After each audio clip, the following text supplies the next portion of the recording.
So when it comes to identifying the goals, we can use different areas of life. For example, the workplace. Now, this is a great one to start with. And when we use the word workplace, we think of it very broadly. If you're a student, your workplace is your learning environment, whether it's a school or a university or an online class. Your job is attending classes, submitting assignments, and gaining your certification. That's your job. If you're an at-home parent, your job is running a household. If you're a 14-year-old, your job is going to school and etc. So the word workplace has a very broad understanding, not just a place that we go to for our job to get paid. And again, there's a range of questions that we're going to investigate. What can I do better in order to do my job better?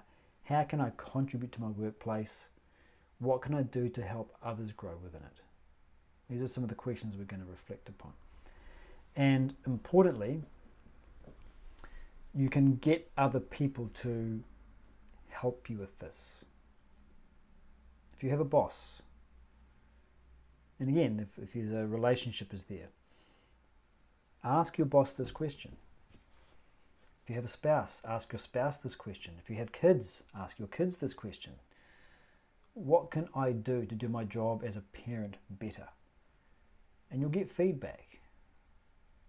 But as always, if you ask a question, be prepared for the answer. And also make sure you ask the right person. Someone who knows you well and is going to have enough objectivity to give you a legitimately useful answer.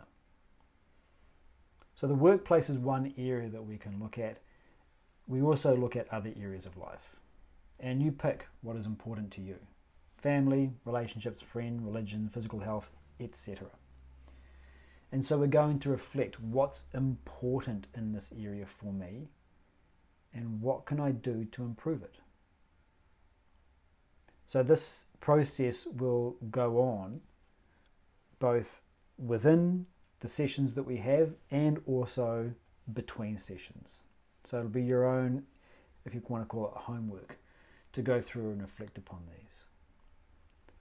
So this is showing us our first column. So we've got a list of growing edges, we've got a list of things that we can do to improve. We've got to pick one. We're not going to take everything up and do it all at once. We find that one or two goals that are going to have maximum impact. If we try to spread ourselves too thin, we won't get anything done. So start with the most impactful goal. So for all of these columns that we're going to fill in, there'll be certain criteria that we want to meet to make it work. And again, I'm not going to go into these in much detail here. I'll leave that for future weeks. But just with regards to this first column, the commitment statement is always put in the form of conduct or behavior. Even if you've recognized your growing edges to feel more confident to speak in work meetings, or to be a better listener, or to be more compassionate, that's not a behavior. We're not putting that in. What is the behavior that you want to embody?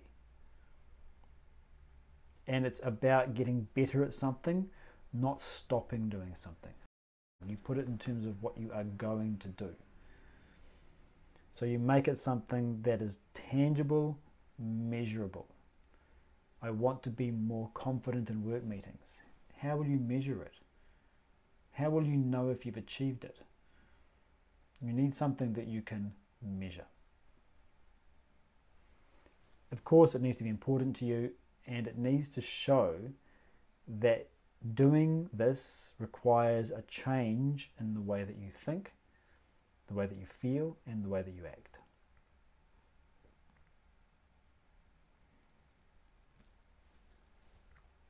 So this is the list. And again, we don't laboriously go through and write an essay on every question. We've got to be able to work through this in a way that keeps us moving forward. Address yourself to each question and write down what comes to you. So this is what we'll be going through.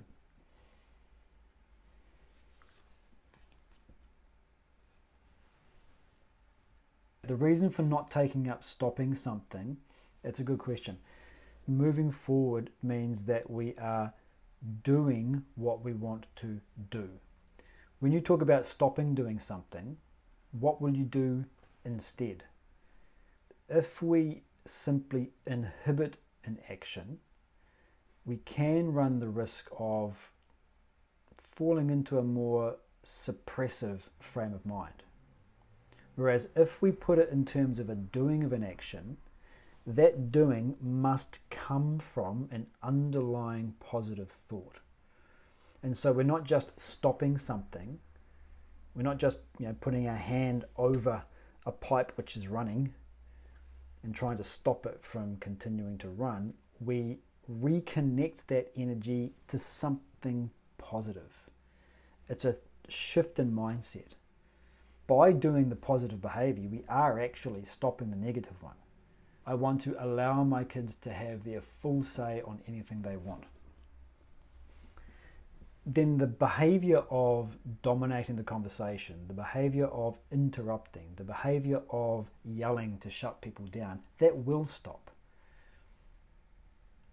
But when you focus on the negative aspect, you're not focusing on the positive. Okay, you want to stop doing A? Great. What will you do instead? Because you've got thoughts, you've got emotions, you've got energy, you've got tendencies, you've got urges, you have vasanas. They want to do that negative thing. What are you going to do instead? The Vedantic principle along these lines is, as you think, so you become. So you put your attention on what you want to become, the behavior you want to embody.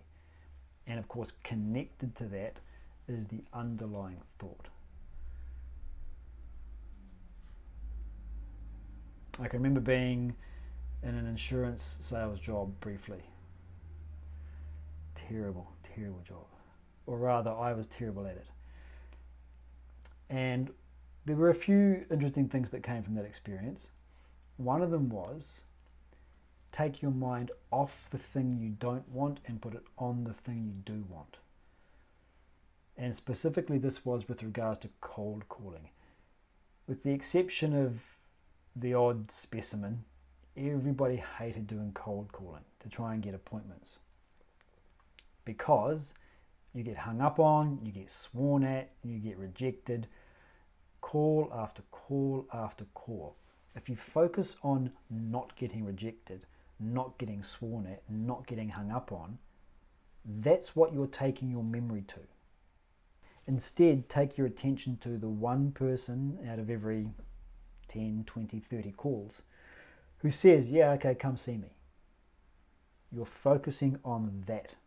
And when you focus on that positive aspect, it gives you forward momentum. If you focus on avoiding the negative, that's where you're situated. So once we've decided what we want our future to be, we start looking at what we're doing instead.